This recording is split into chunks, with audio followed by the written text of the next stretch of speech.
Hey y'all, welcome to the Legacy Podcast. Tim Bratz here. Today, I wanted to share the recording of a discussion panel we had with a handful of people that I highly respect in the finance, money raising, and just capital realm in order to share a ton of insights on how they're funding deals, on how they're creatively structuring deals, on where to get access to capital. So if raising money is one of your ambitions, one of your goals for 2025, having each of these tools in your tool belt is going to make it exponentially easier and more accessible to getting access to money, access to capital in order to fund your deals in 2025 and take more deals down.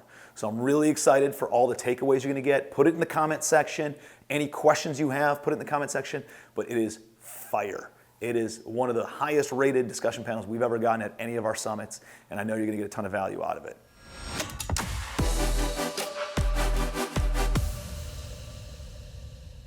This panel is all about showing me the money. A lot of the conversations we've had yesterday and leading up to this event have been about, hey Tim, how are you structuring deals? Are you still doing value add deals? Like how are you able to pay for a retail priced property? And I think as the markets change, your strategy is gonna change, right? I bought properties very differently 10 years ago than I do today. I bought properties very differently 2 years ago than I do today. So there's a lot of things that have changed and a lot of ways that you need to be creative on structuring the deal. At the end of the day, when we're talking about cash flowing properties, what matters most is making sure that your cost of capital, your blended cost of capital, is less than the return on the investment. Does that make sense? So if you have a $1 million building and it's producing a 6% return on investment or a 6% cap rate, that's $60,000 a year. You guys all following me so far?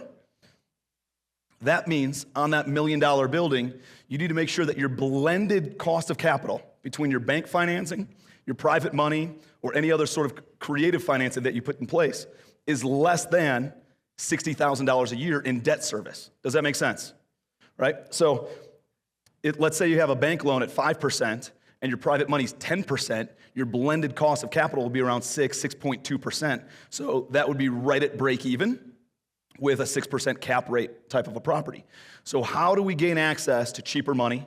How do we gain access to maybe some creative financing, maybe pay the seller their price point, but get them to carry back the money at 0% interest rate, right? That then takes the blended cost of capital to a point where, now you're at 4.5% instead of 6% interest rate, and then you could buy a 6 cap property. So we'll be talking a lot about some of the financial side of things.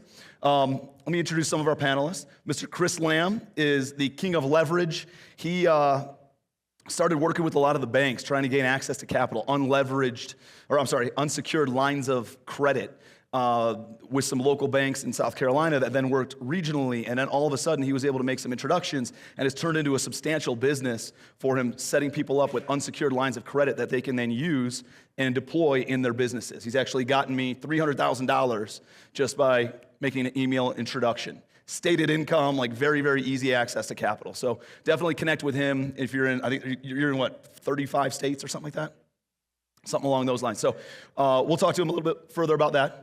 Miss Amanda Holbrook is with Specialized Trust Services. If you guys have been with Legacy Family for a little bit, you guys saw Amanda on, I think one of the virtual masterminds, a year and a half ago, talking about self-directed retirement accounts. How many of you guys are familiar with self-directed retirement accounts?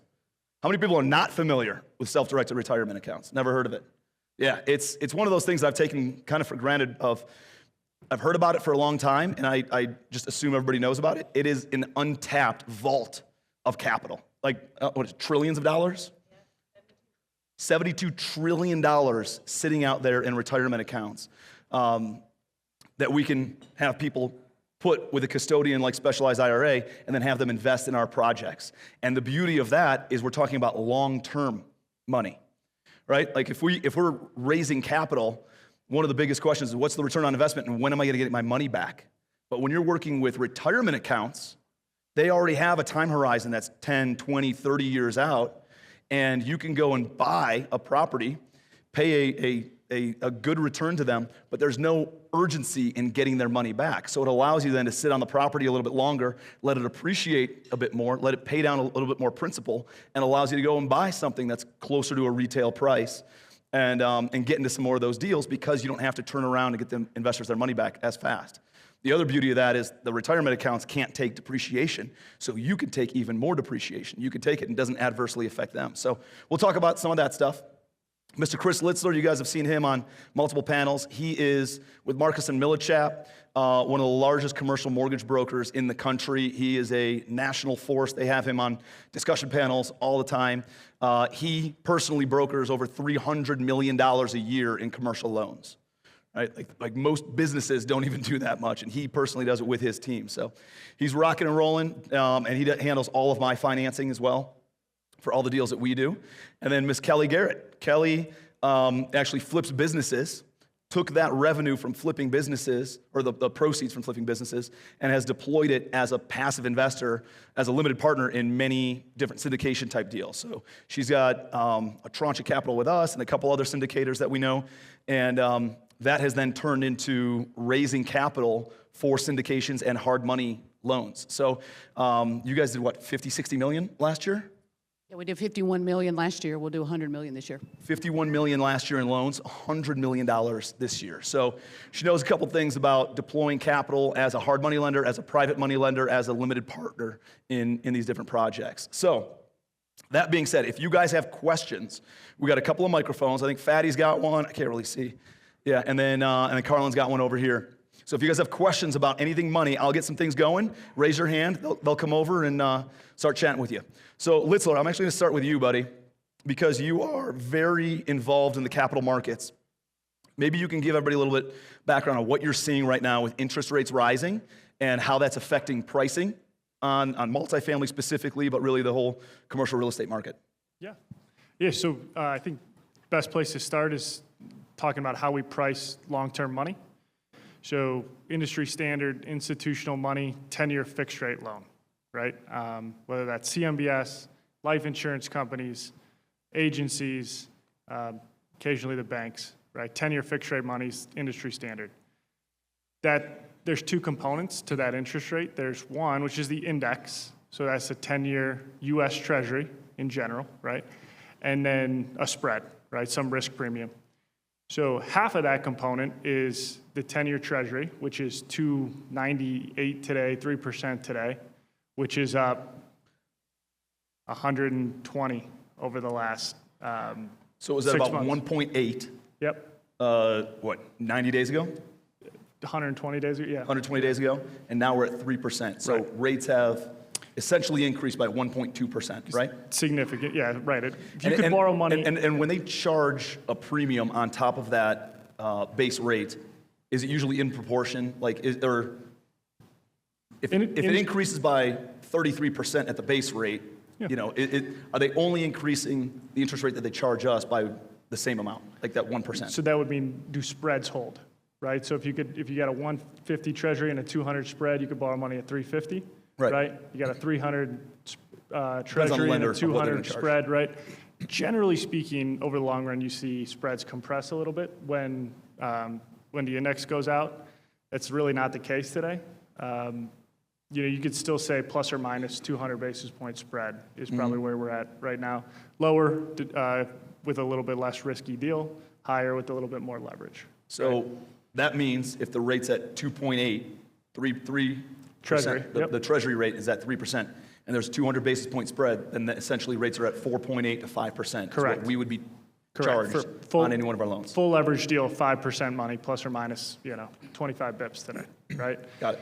Now, you and I know, you locked a couple deals late last year, low 3% money, right? Fixed for 10. Same deal, 3.25, that would now price at 5%. Yeah. Right? So what does that mean for the market? What does that mean for buyers? What does that mean for sellers? Yeah, look, so it means if you pay the same price that you would have paid 6 months ago for a piece of real estate, but your interest rate is up 1.5 points, right? That's significantly less leverage, one, because you're constrained by coverage, right? And cash flow too. So, we haven't seen a huge move in real estate values, especially on, institutional quality stuff or, even middle market quality stuff. But you would think, right, if your cost of capital is significantly increasing, it's only a matter of time until values kind of pull back a little bit. Yeah. That's good stuff. I think, what do you see as far as like with the inflation and a lot of like what people are projecting for rental increases over the course of the next 5 years? Yeah, look, I mean, people project rent growth. Depends how. Are they getting more aggressive with it because of inflation? People are getting more aggressive with it because you need to use it to make your deals work. Yeah.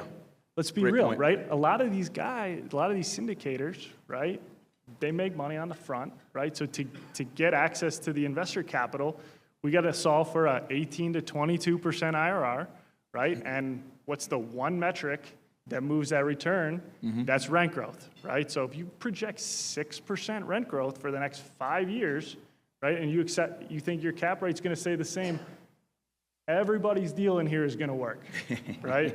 So we're seeing higher rent projections today than we did 2 years ago.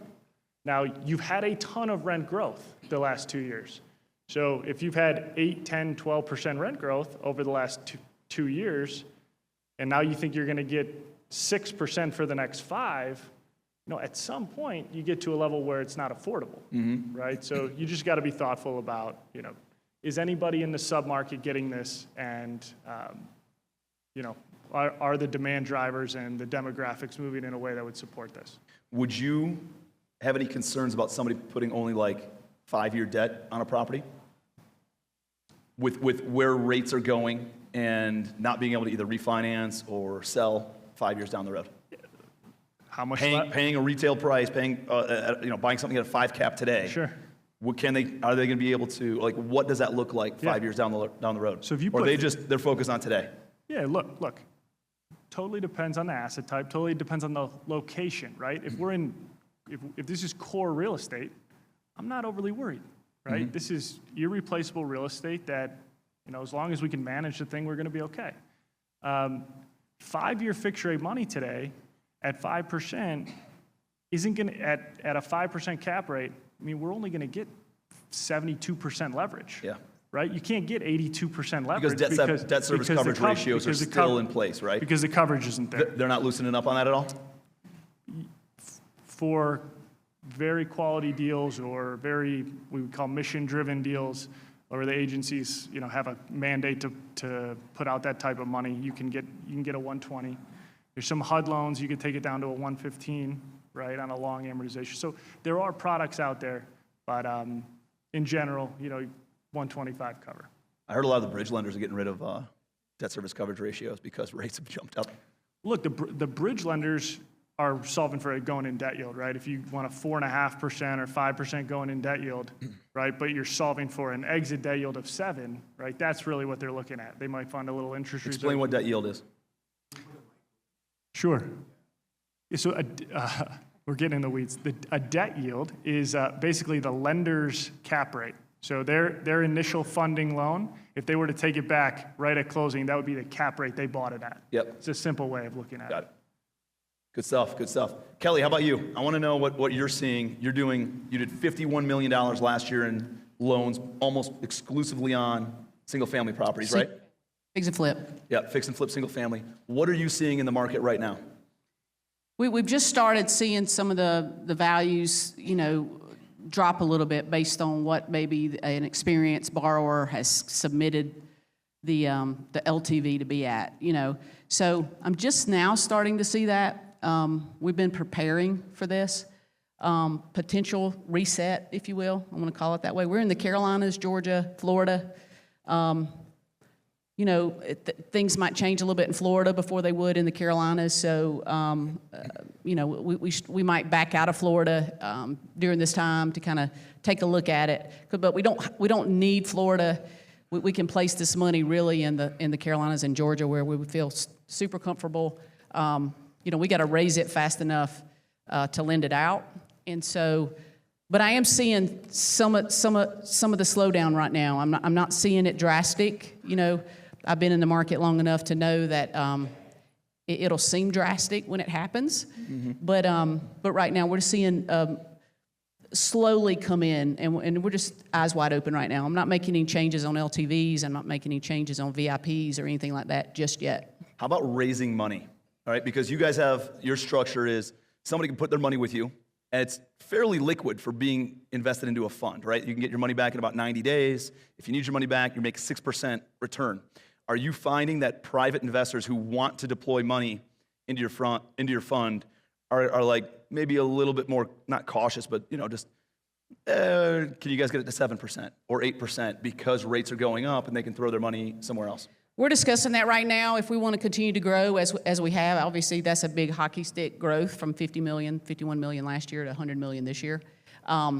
We're seeing that as rates have increased on the other parts of the world for us to just pay 6%, but it's liquid. It's like a high-paying money market. Yeah, it's really good. So I can turn this 50 million twice this year. If we raise 50 million, I can turn it twice because we're 6 months in and out, fix and flip, single family, average loan amount around 200. We haven't seen that yet, but to get to where we want to be, we're going outside of the fund and kind of jumping on top of the fund and raising money with institutional money on a facility.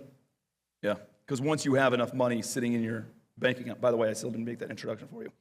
Once you have that money sitting in your bank account, you can then go to some regional bank and they'll say, hey, you got $50 million or $25 million liquid, or that's moving in and out of your bank account on a regular basis. You have a track record of that.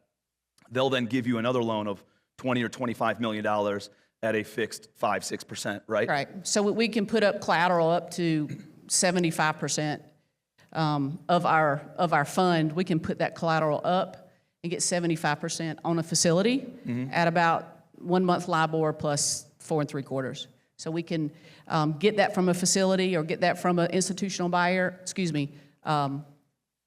lender, if you will, on the raise side, because we raise it, and then of course we also lend it out. So we could get that money right about 5 and 5.5. So I can get that money cheaper than I can even raise the money right now.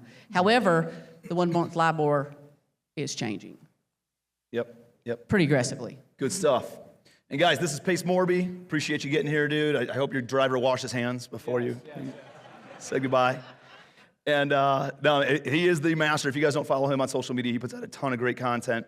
Definitely one of the good guys, and is like the foremost expert in creative finance side of things. So what are you guys seeing as rates are changing? And you're doing mostly single family, but you're doing some capital raising on the multifamily side too, as we've talked about. But what are you seeing as are sellers on the single family side getting a little bit more spooked because rates are going up? Are they a little bit more open to having creative finance conversations? Yeah, so this year I had a goal of acquiring, not even close to how many you have, but my goal was to acquire 500 multifamily doors myself. And I'll be at 900 doors by July, which is pretty cool. Awesome. But I do it all through creative finance, which is even better. So I'm sorry I'm not borrowing any money from you guys. I'm so sorry. So what I've seen, Tim, is that especially sellers in our pipeline, people we followed up with, sometimes 6 months to a year, are now softening up in the conversation, right? So I just got a 300 unit right off the strip of Las Vegas, $60 million. The seller is not willing to negotiate on the price, but they're not getting their price on the open market, right? And so what they are willing to do right now is they're willing to negotiate their terms. And so where a year ago he wasn't open to seller finance, now he's giving me a 50-year note on 300 units. Wow. 50, you guys understand how powerful that is? I got a 50-year note on 300 units. And the seller's like, well, I want $5 million down. I go, no problem. I'll give you $5 million down, but will you seller finance your down payment as well? So I actually seller financed the $5 million and the remaining $55 million. So he's letting me pay $100 grand. What is that, just different terms? Different terms. So I pay my note payment to him every month, and then I pay a quarterly payment towards my down payment for 5 years. Did you have to come up with any cash? No cash. Out of pocket? No cash. It's amazing, right? No cash. So, and I saw you. Where's Alex? Is Alex in here? Where's Alex? There he is. There's my boy. So, Alex, I saw you guys do some content a couple of days ago about if you can get really strong with terms right now, sellers are starting to soften, especially the really savvy sellers are starting to see what's going on in the market. They follow the news, they follow all the same things. So if you guys have sellers in your pipeline right now, you gotta really start hitting hard on better terms. That seller introduced me to another one of his buddies. So Dallas, Texas, I think you just did a deal in, it was Dallas? So I just did a deal in Dallas, Texas. I know for some people in this room, this isn't a big enough deal, but it's 40 units. $3 million, 40 units, $4 million. Seller financing my down payment and my note for 50 years. No balloon, which is pretty awesome. So I'm starting to see a lot of sellers soften in terms of the negotiating. On the single family side, sellers take a little bit of time because they're not as savvy to the market. And so what we found, like even during COVID, March of 2020, I thought the world was going to implode. Did anybody think the world was going to implode for like at least 2 days? I'm literally the only person in here. Like, I like had an emergency meeting at my team. I was like, all right, guys, we got to like brace for things. And I really thought things were going to enter into a really big slowdown. But holy crap, did single family sellers not believe that at all? They were like, I'm not moving, I'm not budging, I'm not whatever else. And so for the last, I'd say 3 or 4 months, as the rates have increased, we are starting to barely see single-family owners start softening in their stand and their like unwillingness to negotiate. But multifamily, we're seeing it a lot faster because typically multifamily sellers are way more savvy to what's going on inside of the market. Like they're almost like, what happens today, they know about it tomorrow. But psychologically, they've seen their value of their building so high for so long, it's going to be very hard for them to come off of that price point. Yes. But then they know what's going on. And they've put in a spreadsheet. Like in their mind, they're like, I'm going to own this property to this point. I'm going to sell it for this. And so in their mind, they're married to a number.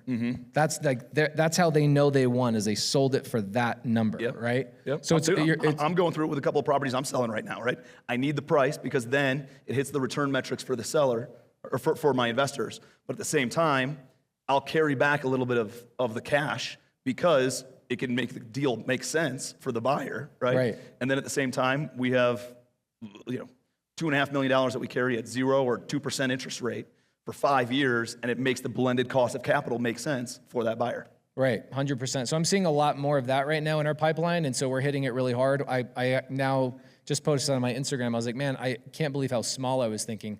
Like understanding how the market is going to shift. If you are utilizing creative finance, and you're really great at negotiating. I know Alex is, and his whole team is crushing it. Are you guys focusing on storage space primarily right now? So you're going to see a lot of sellers really softening in that savvy marketplace. And if you're not using creative finance, you're going to be leaving a lot of opportunities on the table for sure. It definitely lets you get into deals. And you say, hey, all right, I'll give you your price point, but I need you to carry back. I'll go and get institutional financing from Chris Litzler and get 4.5 or 5% interest rate on 70% of the money, but I need you to carry back the other 30% at 0%, right? So now your blended cost of capital. James your brother? Oh, I'm getting a loan from you guys right now. He's the. But I'm getting. So I. You are borrowing money, you sandbagging. I am borrowing money. I'm getting a loan from you guys, but that's what I'm doing, right? I go to the seller. The seller is giving me I'm getting 70% from them, and the seller is carrying back 30%. I'm literally getting into the deal with almost no money into the deal. Yeah. I'm bringing should I not be saying this out loud? Okay, I shouldn't be saying this out loud. Say it out loud. Circle of trust? Yeah, dude. Well, now he's he's the lender. So if I tell him I'm sure he has people doing this. So there's two ways. So I call this the Morby method because I couldn't figure out who else was doing this. I'd been doing it in single family for a long time. I'll go to a single family lender, get 70%. What I would do is my lender, bless my lender's hearts, they would want to see me come in with 30%, right, to cover the purchase itself.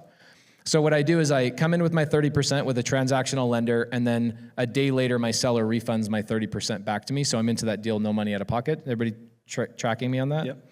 And some lenders go, well, we don't want a second lien position. I go, okay, well, what I'll do is some lenders are okay with a second. Are you guys okay with a second lien position? Okay, perfect. Oh, you're a broker. Okay, go. So some lenders will say, I don't want a second lien position. Some lenders don't care. Is anybody not tracking what I'm saying? Because I'd love to explain this to you because how powerful this is. Okay, so I go to a seller, they want $500,000, right, for whatever purchase. And I go to them, I go, okay, yeah, I can give you $500,000, but would you give me terms? If I was willing to come up to your $500,000, would you give me terms for that $500,000? Sellers have no idea what terms are, especially in the single family market. Multifamily, they all know. Like 90% of sellers know what terms means. So I have to explain to a seller my F-150 story. Anybody know my F-150 story? You guys want to hear my F-150 story real quick?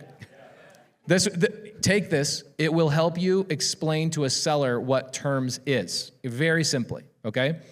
So let's say I'm talking to a seller and they go, well, what's terms? I go, okay, well, I used to own a construction company and I had an F-150. Everybody knows what an F-150 is, right? Give me a head nod. We all know. If you don't know what an F-150 is, you're not an American. That's all there is to it, okay? It's the #1 selling truck, guys. Come on. So I had an F-150 in my construction company at 320,000 miles. This is literally verbatim. I've said this so many times to a seller. I'm not deviating one word from what I say to a seller. So I had a F-150 in my construction company. My crews used it. It hit 320,000 miles, and it got to a point where we were now starting to have more issues with that truck than what it was able to service for our company. So I thought, you know what? It's time to sell it. So where do I go, Miss Seller? When I want to find the value of my home, where do you go? And the seller goes, Zillow. I go, okay, well, the Zillow of cars is Kelli Blue Book. So I go to Kelli Blue Book and I go, my truck is worth $5,000. The problem, just like you want to sell your house for $500. If I sell my truck for $5,000 on Craigslist, am I going to get $5,000? No. People are going to come in with these cash offers at $3,500 as if I was going to take anything other than cash, right? Like that was a benefit to me. So the sellers then say, okay, yeah, I'm tracking you. I go, so here's what I decided to do. I'm belligerent, just like you, Mrs. Seller. You want $500,000 for your house. Well, I want more than $5,000 for my truck. So I go to Craigslist and I put my truck on Craigslist for $10,000. So Mrs. Seller, sorry, it's always a woman in my mind. I'm sorry. Yeah, yeah. Love it. There you go. So I go, did I sell that truck for $10,000? Anybody in here have the answer? Did I sell that truck for $10,000? Bet you did. I didn't. In fact, I didn't even get a freaking phone call for 3 months because it was double the price. So my wife comes into my office like 3 months later and she's like, hey, sweetheart, this truck is like in the driveway and I got to navigate around it. I'm not a great driver. I keep clipping my windshield on the thing like as I'm passing it. Can you please sell the truck? I'm like, I'm not selling that truck for anything less than $10,000. It brought our company tons of money. If I'm going to sell it for anything less, I'll just go get it fixed and just deal with it myself. And then I go to the seller and go, does that sound like you a little bit? You want $500,000 for something and you'll just fix it yourself if somebody's going to lowball you, right? I kind of tie it all in. So my wife goes, well, sweetheart, why don't you just accept payments for the truck? I go, oh my gosh, how did I not think about this? So I go back to Craigslist, I change one thing. The one thing I changed on Craigslist was F-150 will take payments. Now, Tim, did I sell that truck for $10,000? Yes, sir. I sold it for $12,500 with $1,000 down. And did that buyer overpay for that truck? No, they did not. The value of something is not the price. The value is what you can do with it when you own it. Love that. Okay? So when people are sitting there telling you that's what this value is, like, okay, well, think about this. Jose, who bought the truck from me, took that truck, he had a $350 payment, went and used it in his truck, his painting company, and made $6,000 a month. Did he overpay for the truck? No, because I gave him terms. Okay? He didn't have to use credit. He didn't have to use that stuff. So, Mrs. Seller, do you now understand what terms are? I can come up to your $500,000 as long as you're willing to give me the terms that I need. That's my pitch every time. I don't bring up subject to or seller finance or novation agreements. I don't bring up any of that stuff because it'll, okay? And it's a true story, but you guys can take it and use it for your Mazda Miata story or whatever you guys want to, whatever you guys are driving. You're not a Miata guy. What do you guys think he drives?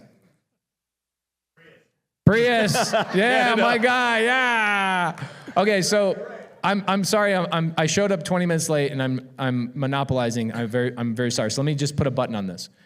So A lot of times your seller has a problem giving you seller finance terms on $500,000 because they need the money for something else, right? So in those situations, what I do is I go, okay, well, what if I was willing to give you 60% down? Would you be willing to carry the other 40% for 5 years and no payments? Well, Litzler does get involved. He just doesn't know it. They broker a loan for me. I get 60%, and I bring a transactional lender to the table for the 40%. So that transaction is closed. Does that make sense? So as far as my lender is concerned, it's closed. Then what I do, if my lender doesn't like that, because now I'm going to put the seller in a second lien position for the 40%. Does that make sense? Okay. Some lenders don't like that second lien position.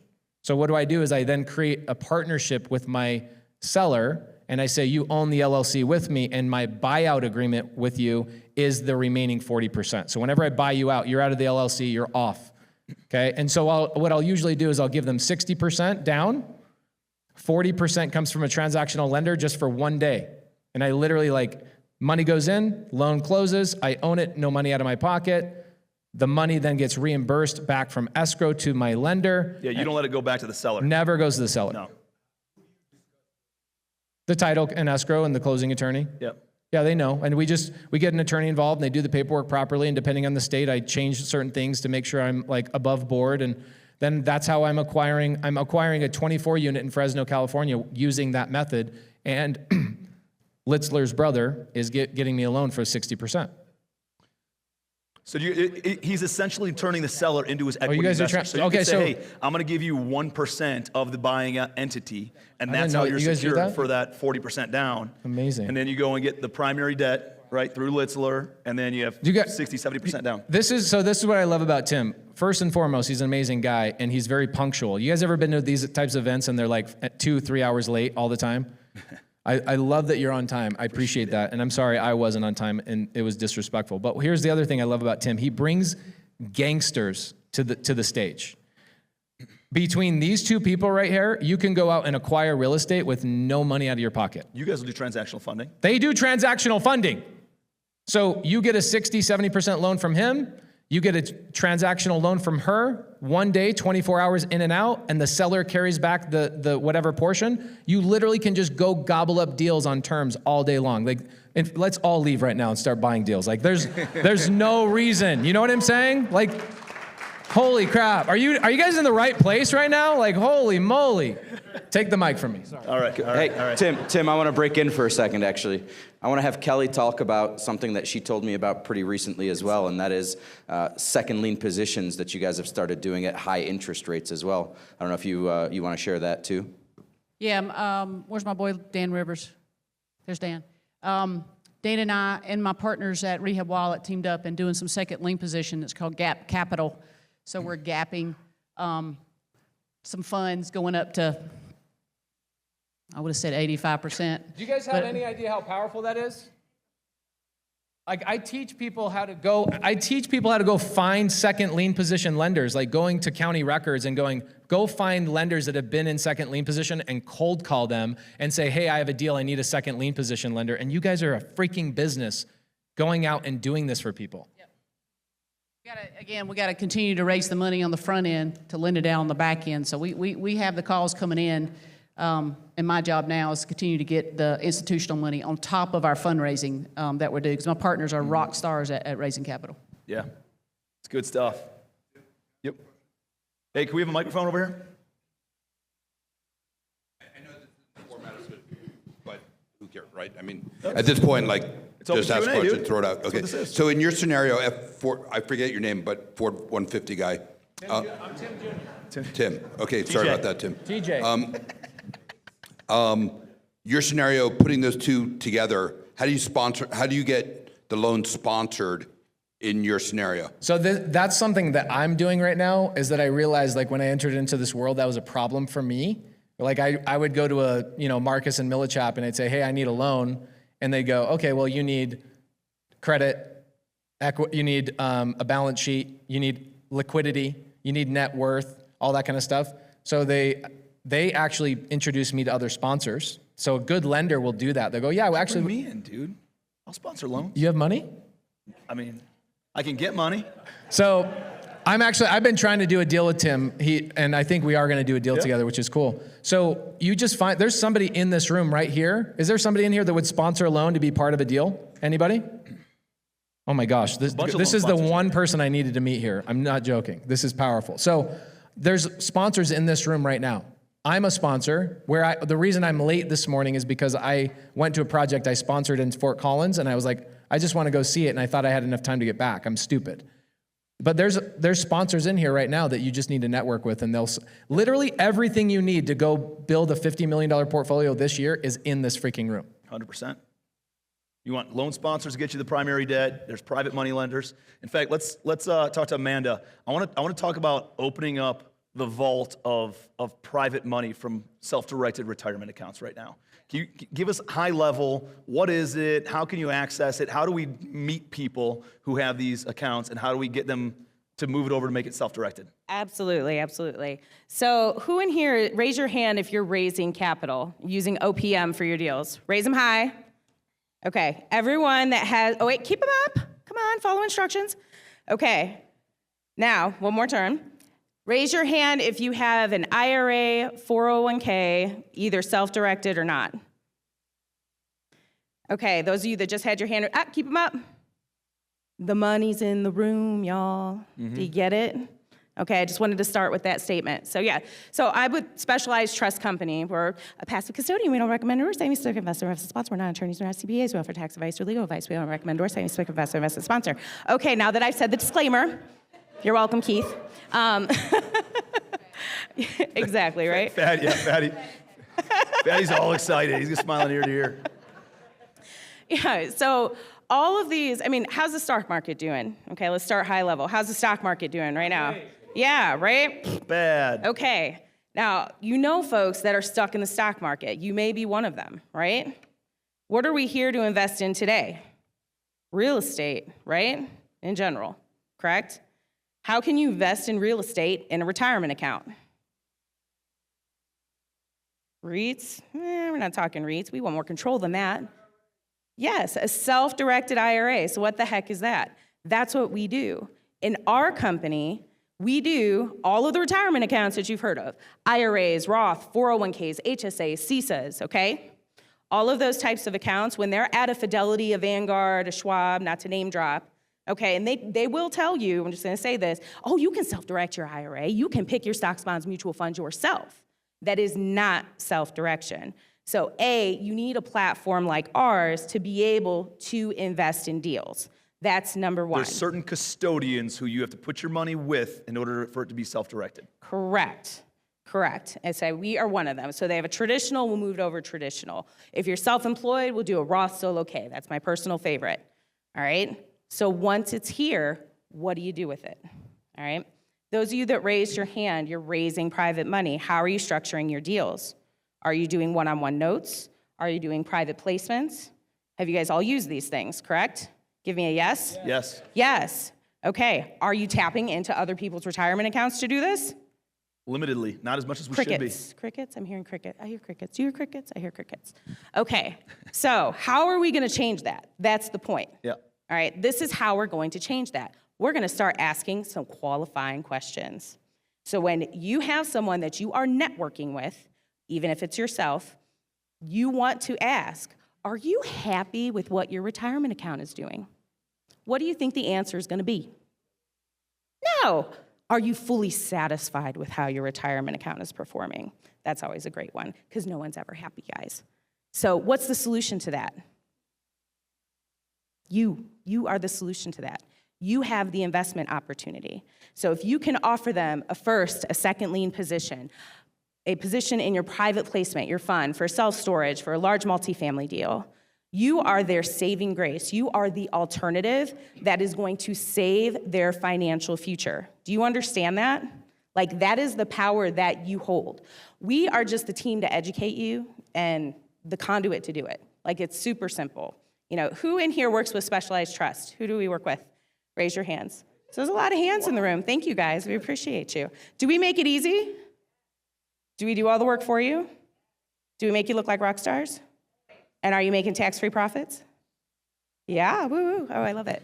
Okay, so that's the high level. You open it, you fund it, and then you do a deal. So let's talk about doing deals, because we're all about deal structure. And I love everything that you said, because everything that you do creative financing-wise, you can do inside of a Roth IRA 401k. So if I run has money in their account and they don't know how to handle it, I just bring them to you. Yeah, and then I'm going to kick them back to you and say, funds are ready, go get them a deal. Are you, dude, why did you put me on this panel? Like, is that Chris Rude right there? Yeah. Bro, dude, look at this room you put together. It's a good room, dude. It's a good room. That's exciting. Yeah, super simple stuff, right? Question over here. I have a question. Hi. So for Amanda, if I find someone with a retirement account but they're still working at that job, can they use that account or do they have to be out of that job? Maybe. So the question was, is if it's a current employer's 401k. All right, so everyone, you have a pen, write this down. So if you run into somebody with a current 401k, usually the qualifying event is either you're 59 and a half or you don't work there no more, okay? 59 and a half or what? Or they don't work there anymore. They don't work there anymore. Okay, so here's the but. You want them to ask their either HR, their plan administrator, does their plan allow for an in-service rollover?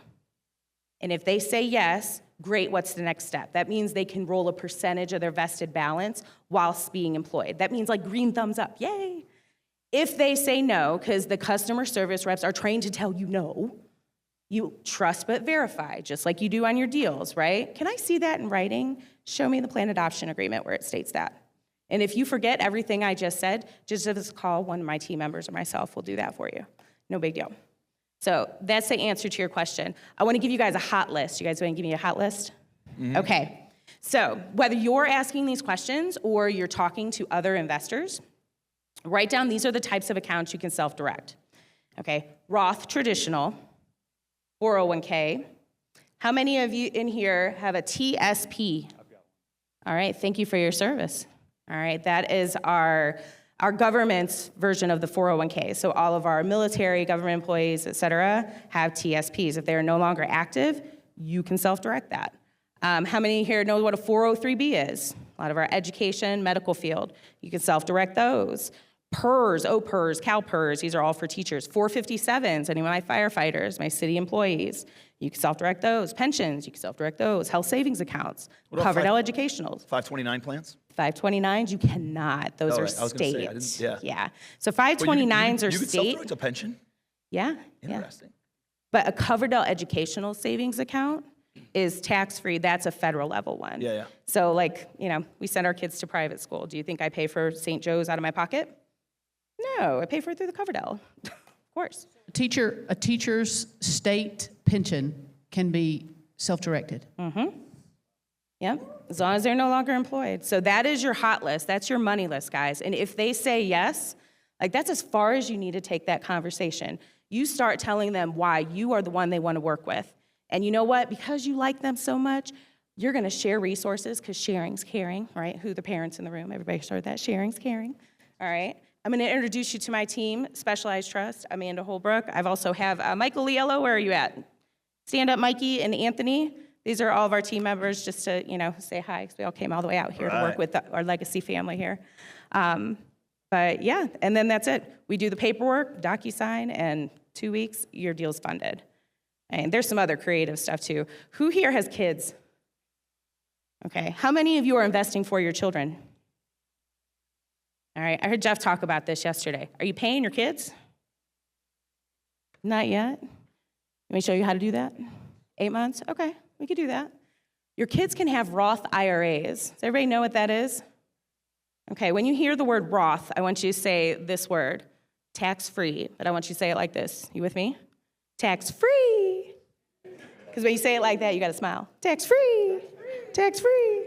Okay, so I'm just gonna go over something real high level because I don't wanna be a mic hog. All right, you can take your mom, so mom, dad, and your 2 kids, okay? So you all have Roth IRAs, but I've heard this question like a ton of times since I've been here. I can only put $6,000 in that deal, Amanda. I can only put $6,000 a year because the IRS says that's true. However, so you put $6K here, here, here, here, but we're all about creative deal structure, right, Pace? All right, so let's set up an LLC and have the Roths all a partner in this LLC. So now you have a Roth family-owned LLC. You with me? Now Roths, how do they grow? Tax what? Tax free. Yes. Okay. Now let's take it a step further. Who here wholesales? How much money you got to put in a wholesale deal? Down Nothing. payment. You got to have some Potential consideration for earnest the money. IRS. So $100, $100, $1,000. Throw out one of your biggest wins as far as the assignment fee. Anybody? 100 grand. 100 grand? Okay, I'll go with 10. 100 grand, all right? So if all you did on that assignable contract, instead of your name, had that tax-free LLC, when you close on the back end, that 100K is going where? Into the Roth-owned LLC. And how is that 100K taxed? Tax free. It's tax-free, yes, you got it. You see, these things are freaking awesome, right? Okay. I mean, that's the magic of it, right? How can you Yes. go and lock up a property and truly lock it up for the earnest money, and put down 5 grand, 2 grand, $1,500, right? You don't need a big tranche of capital, and then you take all the wholesale fees right back into the account, and now you're working with $105,000 instead of just 5 grand in your One account. deal. I got a One deal. question over here. Where are we? Oh, So if I set up Ross for my children, can my baby mamas pillage it?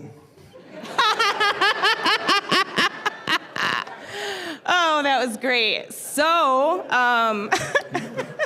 Corey Thompson. He's a fucking animal, dude. with retirement accounts, it's the 2 Ds, my man, death and divorce. So you married?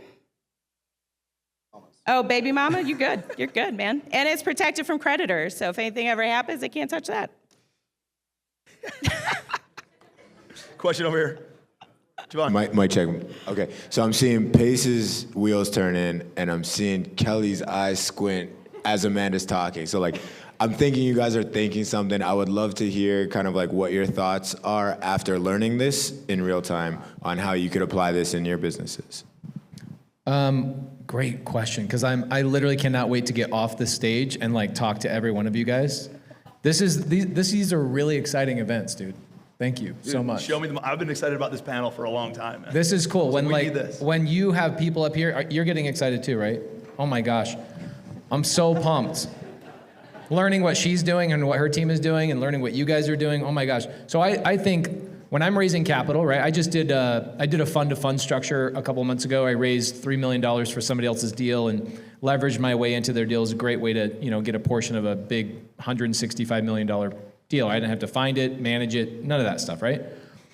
But when I'm out marketing, that is an extra piece of the puzzle that I can say, does anybody have a 401k they're unhappy with? And I have a social media platform, so I put that out there. I'll get 50, 60 people go, yeah, I hate my thing. Now what I do is, instead of me pitching them hey, call me, talk to me. What I now am thinking is how do I get her on a Zoom with 700 or 800 people? And I have her talk about what she can do and this, that, and the other, and then she legitimizes me, and I have her as part of my team. That's what I'm hearing. And I'm leveraging her to legitimize me and my deals, and people go, oh my gosh, this is great. Somebody else will handle all the things. Because why do people not want to lend money to you? They don't know how to deal with their complicated structures. She makes it sound easy. So all I'm thinking is she makes it sound easy. She's got a kick-ass team. She's got happy clients, so social proof. She'll make me look great. I can now market to a completely different subset of people, and I can have fun on a Zoom collaborating with you. That's all I could think about. You guys see the power in that? Has anybody ever read The Who, Not the How? 5 times. Right? Dude, and that's exactly what you're doing. Pace isn't I need to know all this stuff. I need to learn all these things so that way I can convey it to all my followers on social media. He's saying, I need to know who can convey it to all my connections, right? It's not him going out and explaining it when he's sitting down talking to one of his private money lenders. He's saying, why don't you hop on a call with my friend Amanda? And then Amanda explains it simply, easily, takes step by step the way to do it, where it's not him having to do it. He's working smarter, not harder. The other part too is thinking about her business, right? The second lien position, that is a massive need in this business.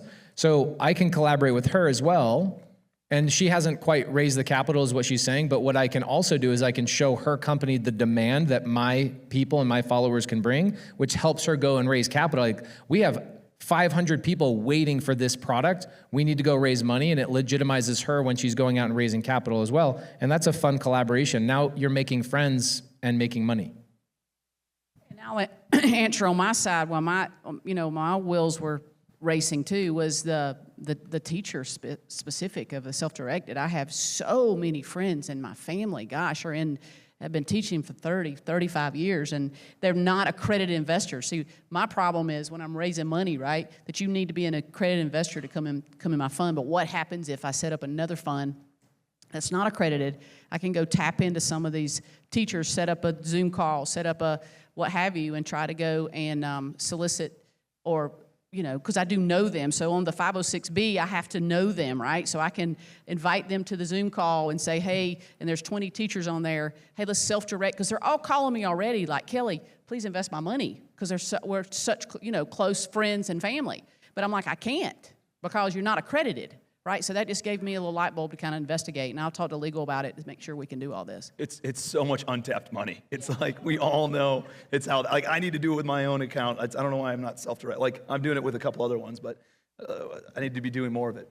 Speaking of like second or like transactional funding, what do you guys charge? 2%, pretty standard fee on transactional funding. Chris, we haven't gotten to you yet. Appreciate you being patient, bud. But Chris has access, right, to unsecured lines of credit that can also be used for short-term transactional funding, right, in smaller tranches. Yeah, guys, we haven't even gotten what you got going on. We haven't even gotten to the credit side yet. I mean, look at all the debt weapons that are on this stage. You've got, creative financing. You've got hard money, private money, self-directed, and then I teach people how to leverage their credit, leverage the banks to grow their business. I mean, how many of you guys would like an extra $100,000 to $200,000 unsecured in your business? I've worked with a lot of you guys. You guys are calling me, and we're getting you access to those unsecured debt weapons, right, at 5 to 7% interest only. So how do you think I do a seller financing that Pace is teaching, and the seller needs, $50,000? I'm taking my line of credit, and I'm leveraging and getting into that deal. So we all have credit scores in this room, right? We're all born with a Social Security card. By the time you're 16 to 18, you start to develop your credit score. Whether it's good, bad, or ugly, you can improve it, and you can start leveraging it. And that's what I want you guys to start thinking about. How many of us have American Express? Half the room should be raising their hands, all right? I want you to write down American Express on your pad. Every card after your first one is a soft pull. That's right. They will not hard pull your credit after the first one. You can have up to 14 American Express cards, personal, business, charge card, to take and leverage into your business, right? Hard money's great. I use Kelli for all of my stuff, but I need cash flow. I need working capital. I use my credit cards for that at 0% interest. I've literally flipped a house off of a credit card before. I didn't make that much money, but I just wanted to see if I could do it. You can liquidate cards. There are so many creative things you can do with credit.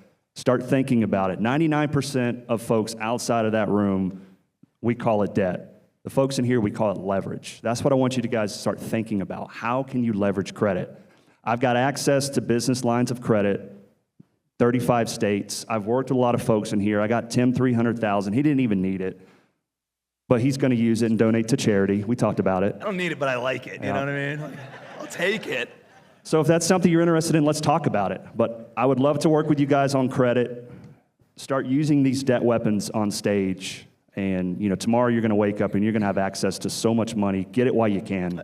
I mean, it's so powerful. Like, knowing that you don't need a bunch of your own capital if you have good credit. Like, my dad never wanted to invest in any of my deals, right? He didn't invest in a deal of mine until, I think, 24 months ago. And it was a $100,000 minimum, and he'd only put up 50 grand. He had no interest. He was like, I know what you were like in college and high school, and still today, even. He's like, no, not happening.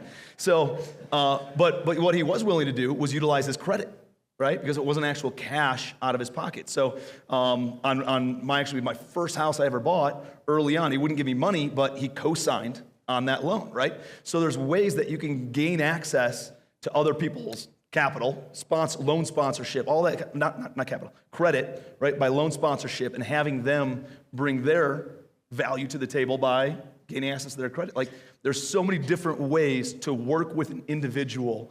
Hey, do you have a retirement account? Do you have a good credit score? You know, do you have any assets that you're willing to carry back some money on? Do you have actual cash that you can put? Like, there's so many different conversations that you can have with one individual in order to build up and have access to more capital. So something that, Chris, something that I have a question, two things. One, how long does it take? Let's say somebody starts with you brand new. Is there anybody in here interested in what Chris offers? Yeah. Pretty gangster, right? Insane. This panel is insane.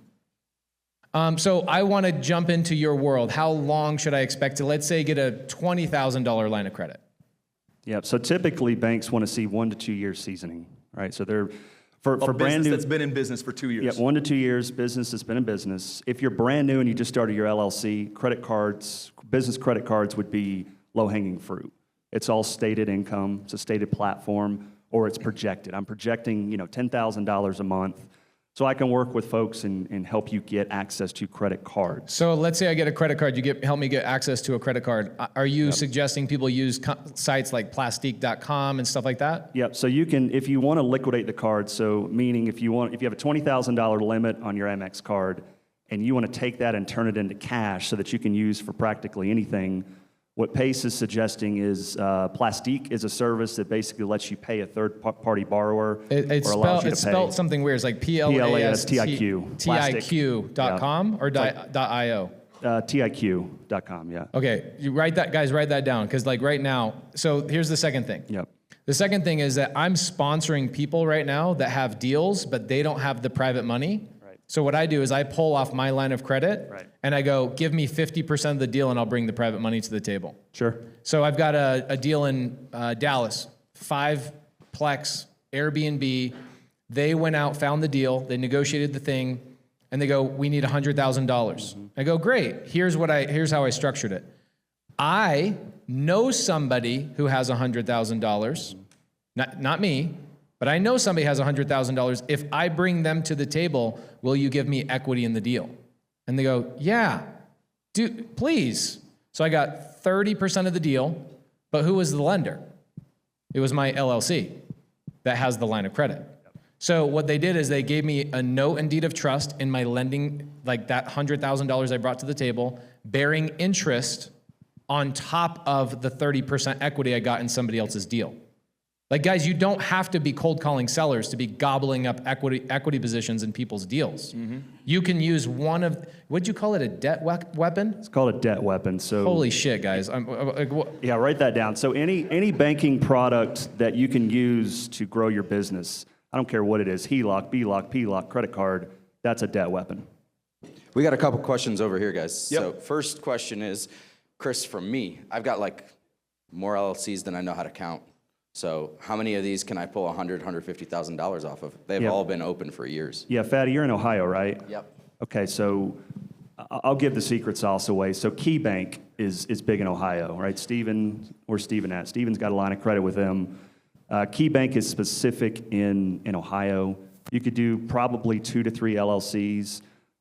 They're kind of a lower amount, so stated would be $50K, but dude, it's unsecured. There's no collateral. And then what's the individual lending limit on those? Yeah, so they'll go up to $150 with financials. I try to about operate 3 LLCs, $50,000 a piece is what we could do. So What if there's- 50's what if easy, there's Fatty. multiple- You can get that. Yeah. And it doesn't matter if there's multiple partners or different guarantors or anything like that. Yeah. right? So that one they're sticklers for who has ownership in the LLC. Let's say Fatty owns 30%, I own 30%, investors own 40%. You could could- he get a loan and I get a loan? On that You can only entity get or- one Per entity. One per entity. Yep. Got it. Or for folks that, if you want to transfer ownership over to you 100%, sounds like a lot of paperwork. It's really not. It's one form with your business attorney. And now Fatty is 100% owner. He walks into the bank with good credit, good seasoning, and he gets the BLOC and then reverses that after they close. But on an individual, like who you introduced me to, I gave him 4 LLCs that have been seasoned for a couple of years. And he's like, yeah, the max per LLC is 150, but the max per individual is 300. So he only gave me 2. Yep. But I have other partners in the other 2 entities.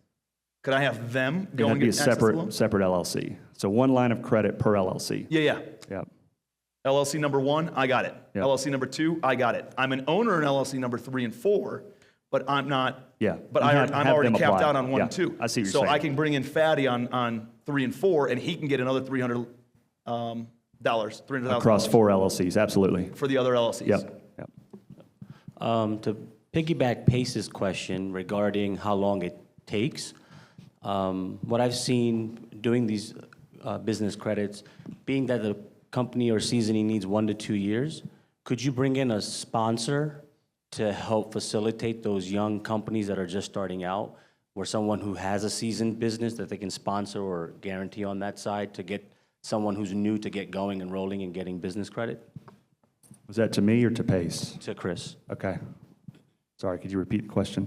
Yeah, what I was saying is to piggyback Pace's question, how long does it take, right? And you said that a business needs to have a 1 to 2 year seasoning. Sure. Could another entity or business or a person sponsor a new business to get the line of credit a lot sooner than having to wait the 1 to 2 year seasoning Ooh, period? that's a good question. I don't think so. Because remember, you're using your credit in that LLC to get that funding. So Okay. bringing someone else in, unless they had majority ownership, who had better credit, possibly. You had mentioned last night, you and I were talking Yeah. about, so this is really cool too, guys. Implement this. Aman, right? Amit, yeah. Amit's wife has really good credit. And so it's called player 1, player 2, right? So you have a spouse or a partner that has great credit, and maybe you don't have as good as credit or you're just not as bankable. Use your spouse on a lot of things and have him or her carry, some of that leverage. And so he and I talked last night. His wife is about to start opening up some more Amex cards. We've got an action plan for a business line, whereas he's just not in the best position right now. He will be, but that's some creative things you can do if your situation, and I get it all the time. I've spoken to a lot of folks and like, hey man, I make a lot of money. I just have some old derogatory late payments. I'm just kind of stuck. So then borrowing credit repair that takes 6 months and it's a 50-50 shot that I'm going to remove that late payment, we start looking for other partners, as Tim mentioned, and potential spouses that you can go and leverage theirs with. My wife, we do it all the time. So start thinking about ways outside of yourself that you can leverage other people's credit. Couple things I want to just kind of chime in with, Tim, right? So number one is if you're using your spouse's credit, some people probably are already putting up a blockade between themselves and their spouses, right? So I put everything that's dangerous under my name and everything that's not dangerous under my wife's name, right? So I personally wouldn't do that. So just think through the whole picture as you're thinking through some of these things. And then as far as some of the jumping in, jumping out stuff, make sure you're doing it in a way that doesn't trigger whatever loan you're taking in to become a fully secured loan too, right? Good point. There's ways to do it, just don't try to do it on your own. Was there another question over here? Oh, back here. This is for Credit Chris, so pay attention. All right, Phil. All right, Philadelphia. All right. That's good, Chris. That's So, almost better than leverage. am I understanding if you have 10 LLCs that you were just basically set up rental properties for, and you're not doing, they're just like placeholders for the properties, you can get 10, loans, $50,000 loans for each one? See, even though this is they're what not really happens operating when business? something good comes out into the crowd. They start thinking about buying 30 LLCs and getting funding. I've actually done that before, another story, but we need to show some income, right? If it's just a dormant shelf LLC. No, rental income from the company. Okay, yeah, as long as, as Tim's point, there's maximum exposure within each bank. The bank that we use was 300,000. Some goes up and down, but it just depends on how much lending they're doing at the time. But yeah, you could do 2 to 3 LLCs. On the full 11, you could go out and get 11 different business credit cards at 0% interest. Don't discount that either. You can pay contractors, material, marketing, invoices. It's all 0% interest. It's free money. Why not use that as well? So credit cards, people are kind of scared of them. We grew up not wanting to use them. The Dave Ramsey, stay away. But if you use them at 0% interest, that is free. So I would implement that. Meaning 0% interest, you're putting it on there and you're paying it off in full correct. every single month. That's what you mean, right? You're paying it off on time each month. Right. And they're not charging you for that money. Right. Thank you. We got some more up here, and then one in the back.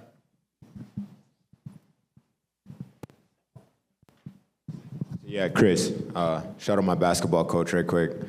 But quick question for you. How do you determine what that threshold is at each financial institution? So you just mentioned that there was $300K for one institution, but we've got to figure out what that threshold actually is. How do you go about determining that? What types of questions would you ask, and who is it that you need to speak to? Yep, so those are good questions to ask the bank. So when you interview for these debt weapons and you're talking to the banker, you know, what credit report do you pull? What credit score are you looking for? What documentation are you requiring? You know, what's an acceptable DTI? How do I access the funds? Right, so these are just questions you're going to ask. As far as figuring out the lendability of each bank, that's something I kind of do internally. As I, you know, help you guys get approvals, I track everything, and I'll see how much, you know, appetite each bank has. But I would just recommend starting out with one or two. Just get a couple lines of credit and just start leveraging that. I mean, you could literally do anything with $100,000. You can transactional lend, second lien position. We do a lot of that too. Kelly's been my business coach for 2 years, so she's taught me all the tricks of the trade, and start finding ways to leverage that $100,000. You can buy cars with it. You started me thinking about flipping used cars, Pace. Probably not the best time to do that now, but there's nothing you can't do with $100,000 at 5% interest only. It's crazy. Literally, you guys could make or save $100,000 this year just by using your credit. You're already doing it. Just start paying attention to it, and bam, you just increased $100K. That's what I do. Love it. Hey, Chris, I have a question. For a business that's been around for a while and has well-established income, are these products that you're talking about, are most of them still going to be tied to your personal credit even over time, or are certain ones really just going to look at the business? God, that's such a great question. This is one of the most controversial things out there between personal and business credit. Listen, guys, anything you personally guarantee, whether it's a business loan, a line, or a credit card, they're going to pull your personal FICO. That is the number one score you need to be worried about. Don't worry about your business score. Your personal FICO score is the most important score. And the reason why you're personally guaranteeing it, you're on the hook for it. Even though it's in your LLC, they still want to make sure you're going to be a good steward of this money that you're borrowing, and they want to know what type of borrower Ashley is. And so there are some products that will probably be, you know, business only, but every business, legit business product I've seen, they will still hard pull your personal FICO. So They'll pull it and they'll require a PG. They require a PG. That's correct. All these Amex cards you guys have, that's personally guaranteed. Right. Anything that pulls your personal unsecured, FICO, dude. It's gonna be unsecured. hard, Yeah. So if you default, it's pretty bad. Not personally guaranteed. Hank. Question for Amanda. I have three kids. Okay. Been putting money, I guess, for the last 5 years into 529s for each one of these. Okay. Wheels started spinning whenever you said set up a Roth IRA for the kids. Knowing 529s, one of the stipulations is you can only spend that money on whatever school cost that you have, tuition, books, whatever that is. Is there a way to roll over a 529 to this Roth IRA? Is there any way to do that? Or a CISA. Yeah. So with the 529s, they're state bound. They're state regulated. They're not a federal product. So I mean, you didn't screw up your kids saving for their college education. Like, good job. But I can't. Obviously, trying to make the best decision. Clear. This would be in addition to. This would be in addition to. So with the Roth IRA, guys, think of it this way. Okay. So a couple things with the Roth. All right. And one of the exceptions, you put in $6K a year, grows tax-free, you have 59.5, you take it out, okay? With those of you that have kids that are contributing to their own, this is a little known fact. Any money you put into a Roth IRA, so just the principal, you can take out at any time tax-free, penalty-free. It is just the earnings that have to stay. Do you follow that? So if you have money in a savings account, and this is more like children's education, like basic finance, they should have money in a Roth IRA. Number two, one of the early exceptions, and the exceptions for withdrawal is education. So you can still use that Roth to pay for education. What's one of the numbers? And the gains? And the gains? Yeah, really? Absolutely. It's one of the exceptions to the tax code. Then what is one of the number one things when your kids are finally out of the nest? Are they still straining your finances? Yeah, it's like, oh, yay, we get to go travel. Oh, no, I don't. I have to pay for all this stuff to support my child, especially housing. Well, you're teaching them how to house hack, right? So guess what the other exception is? Down payment on their first home. Put that down payment on a quad, because Fannie Mae will lend to 2 to 4 doors, right? And then have their little friends, minions, pay them rent and pay for their lifestyle, and now you are free to go travel to Australia, New Zealand, wherever you want. So you're basically saying that the money that we're going to use, like Garrett was talking about yesterday, the $1,400 a month or week, whatever it was, we're going to use that and we're going to put it into the Roth for them. Up to the $6K a year, correct? Got it. And then Yeah, you're going to so invest $6,000 it and grow it. Yeah. And I don't know if if you guys caught this, but it can be used as a savings account, right? It can be used as an emergency. You can access the $6,000 a year that you're putting in. It's not like it goes away. You can never get it. Like if you put it in for 3 years and life happens, you got to pull 18 grand back out. You can pull it out because you already paid taxes on the money. Yeah, it's pre-tax. Yeah, so you or it's after tax money. Or after that goes tax, into excuse that. me. Yeah, so you take it right back out, and you can use that 18 grand for something else. You just can't touch the gains that have accumulated over the past 3 years. Yeah. What's your savings account earning you? Yeah. What can you earn in a Roth? It's limitless. Yeah. What do you earn in your business? It's your highest returns. Boom. Good question. Got it. I have one more question. Okay, go ahead. One here, one over here. Yeah, go ahead. We got 3 over here. Oh, 3 over here. Oh, you're like under the light, so you guys are just talking shadows. You guys okay if we go into the break, just a couple minutes? Extra 5-10 minutes, and so we'll have like a 20-minute break instead? Cool. So the question for Chris, and I know we've briefly talked about this. We live in Charleston, South Carolina. Bought a house that we've lived in for 5 or 6 years. The houses in our neighborhood have basically doubled. What would you suggest as far as getting a home equity line of credit to use, I'll say the ammunition in your debt weapons, using ammunition of a HELOC to leverage that money that you have? Yeah, like an access absolutely. to? I love, HELOCs. They are variable and they are tied to your equity, so obviously be careful with that. It also shows on the personal credit. It's not in the business. But yeah, banks they're still lending 80%, maybe a little bit more loan to value. And if, you and I talked offline, you got several $100,000 just to have access to, not necessarily use it right away, but just for the right opportunity. Absolutely, go for it. Now here's one of the things that we haven't discussed up here is you got to realize these unsecured business lines of credit, almost every bank will require them to be paid down once a year in full for 30 days. So if you take the 150, you can deploy it for 12 months, and then you have to pay off all 150 of it for 30 days, and then you can pull on it again. Does that make sense? So if you're going to put it into a longer term investment, you need to be aware of that. Doesn't mean that you couldn't, it just means that you're going to have to go and find the money somewhere else to pay it off for 30 days, right? That one time a year. So you just have to be aware of that. I'm not sure how HELOCs work. Do you have to pay off a HELOC? It's a every 10-year also? to 20-year pull, and then there's a repayment. So it's a longer horizon. Got it. Cool, thank you. But yeah, I mean, you guys have a lot of equity in your house. There's no reason that you couldn't go and pull that, depending on how rates go, and making sure that you're arbitraging the difference there. Question for Amanda. Does your child have to be born to start setting up the Roth and the Roth family-owned LLC? Oh, that was great. That was great. Okay, here are the requirements for a Roth IRA. Everybody, ready? Heartbeat, earned income, and a social Baby's already got a security heartbeat, number. by the way. So the baby has to be born. Social security number. So you have to have the social security number already. You need a social security number.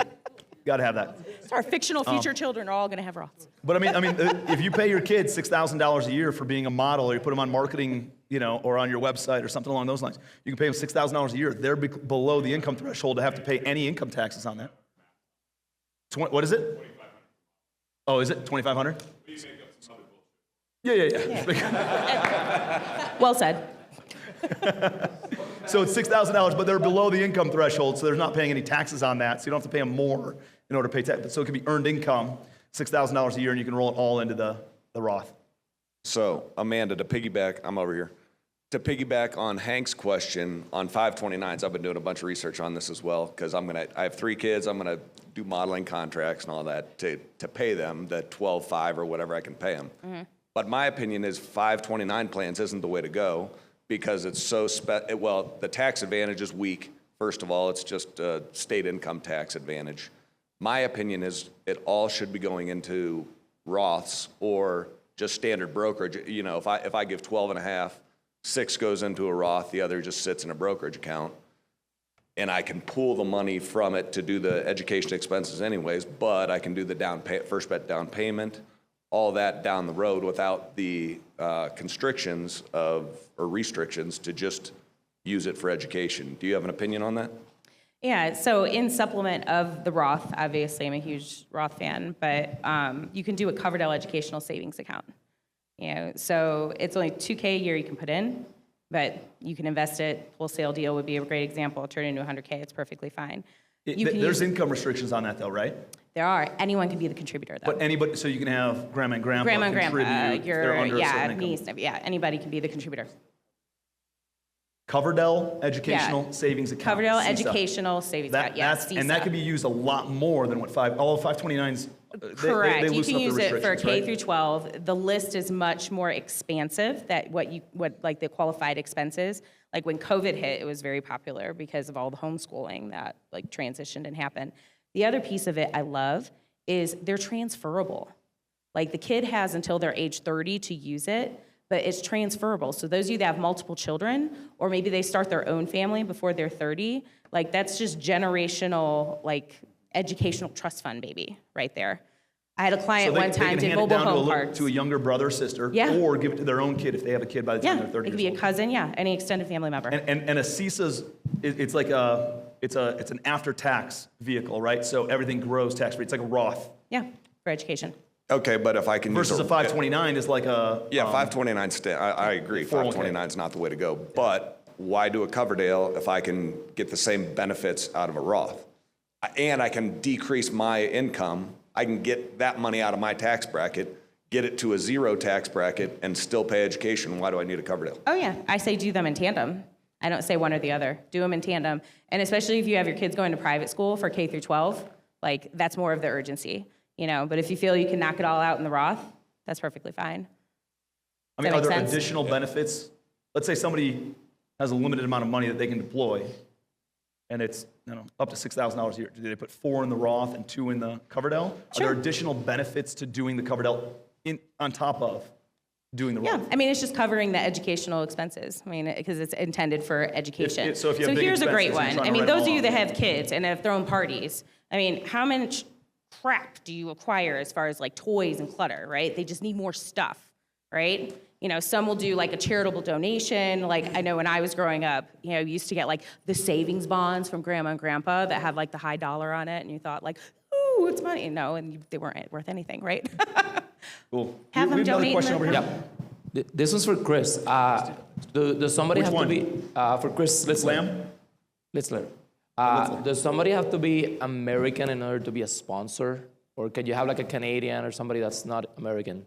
Yeah, so what type of deal? So CMBS, Fannie Mae, Freddie, life insurance companies, all okay for foreign sponsors. The banks have a little bit trickier rules, so probably not with a local bank. So bigger deals over $1 million loan amount and stable deals are those lenders. Bridge lender would be fine too. Oh, bridge lender would be okay? Yeah. Cool. This is for Pace. Pace, I'm just curious. How did you get? What was the trigger point for you to get into creative financing? You know, what was the thing that you said like, this is my thing. I'm not gonna like waste my time like trying to like get a loan. Why did I? You know, it's interesting. I saw you and Alex talking about this again. I consume your content. You make great content, bro. Appreciate it, buddy. And I have another question What you after that. focus on expands, right? Which is interesting. So Except your wiener. exactly. Pace. That one Pace. hasn't worked at all. Does that work for anybody? Hey, Pace. Bro, I got a Dude, follow-up question. I'll drop the mic for you. Hey. That was money, dude. And that's why there's females up here. Yeah. So, Talking about weapons, bro. Figure it Damn. That was so good. That's it, Tim. We're good. Okay, so what happened to me is I was a contractor for Open Door, OfferPad, Zillow I did close to 7,000 renovations for other people. My story is I believed in other people's business before I ever believed in my own. right? And so I have always been a creative person, and I saw all these contractors vying for the business of Opendoor, OfferPad, Zillow, et cetera. So I said, how can I get their business? So what I did is I said, I'll fund your renovations up front, and you can pay me when the house sells, but I want my asking price. Like, I don't want you beating me up on my sales price or on my bid price. And so I made a lot of money, took home millions of dollars. And then in 2017 or so, I had one of my biggest clients file bankruptcy that owed me a lot of money. And it was the kick in the pants that I needed to basically shut down my construction business and focus on just building my own business. Because the reality is, about 6 months prior to that, I was working for a lady, and she says, Pace, why aren't you in real estate? I go, I am in real estate. She goes, no, you're not in real estate. You work for people who are in real estate. And I was like, damn. That's mean. I'm so glad. Her name's Bethany Willis. I sent her a text message a couple of weeks ago, just thanked her so much for saying that to me, because it's what I needed. Anyway, a couple years later is when that guy filed bankruptcy on me, and it was like the final kick I needed. But when he filed bankruptcy, it zapped my business. And I had 250 employees, so I had to shut that all down over time. I didn't want to fire people, so I helped them start their own businesses, and I shut that down over time. And by the time I did that, I sold rentals I sold assets I had, and I basically had to start from scratch. And so I had no choice. So the problem is, people will say stuff to me like, Pace, should I refinance out my home to use my capital to go invest in real estate? And I go, no, because you're not going to learn a valuable lesson. You're not going to learn the lesson of learning how to raise private capital, bring partners into deals, which is honestly, if I could go back and learn anything over from the very beginning, it would have been to learn how to raise private capital and do a lot of what these guys are. It's literally the single most powerful thing you will ever learn is what these people bring to the table. Mm-hmm. And what happens is a lot of people say, oh, I can refinance this money. I go, okay, well, that's a cheat code. I'd rather learn how to play the game by falling in the pit and getting hit by a turtle shell and doing all that kind of stuff to learn how to play the game properly, because now I have a skill set that you can drop me anywhere else in the world with no money and no line of credit and no equity in any deal, and I can go out and conquer. And so for me, again, it's whatever you focus on expands. And so I had to focus on creative finance, and then it expanded, while other people go, where are all these deals? I'm like, wow, you guys are buying cash deals? I haven't bought a cash deal in like the last 700 transactions. Everything I'm doing is creative finance because I attract what I think about. So what do you do when a seller says no to creative? I'm just curious because I've seen your... Let's ask that to anybody about a cash deal. What do you say to a seller who says no? Probably don't have motivation. So either A, get better at negotiating, or B, utilize the shot clock to your advantage. Sometimes the best negotiating tool with the seller is just waiting them out and following up. Right? 70% of our deals come from 13 follow-ups or more. Let me say that again. 70% of my deals come from 13 follow-ups or more. So when a seller says no, I go, great, I'll talk to you in 2 weeks. That's legit. Anybody agree with that? Alex? Okay, and it's the same thing with you guys. When you guys are lending, you guys go out there and you work your asses off talking to people that might not be a client today, but in 6 months their business gets established, and guess who they're going to think of? It's no different than no business is any different than what I just told you right there. No business. Insurance sales, air conditioning installations, whatever it is, you're going to hear 1,000 no's for every yes, and that's all there is to it. Was this helpful for you guys? Hey, appreciate you being here. As always, if there's anything I can do, any way that I can support you, please just reach out, shoot me a message, put a comment in the comment section. If you have any questions, happy to answer those questions. And if you got some value out of this, please do me a favor and share it with somebody else who would get some value, who's looking to expand their portfolio, gain access to more private money, gain access to more knowledge around creative financing, all those kinds of things. We're happy to share this insight and share it with the world, because we truly believe wealth is like sunshine. Like, there's no limitation. It is purely abundant. Somebody else getting sunshine takes no sunshine away from us, and truly we could probably do a lot more deals together. So appreciate you being here, and we will see you next week on the Legacy Podcast.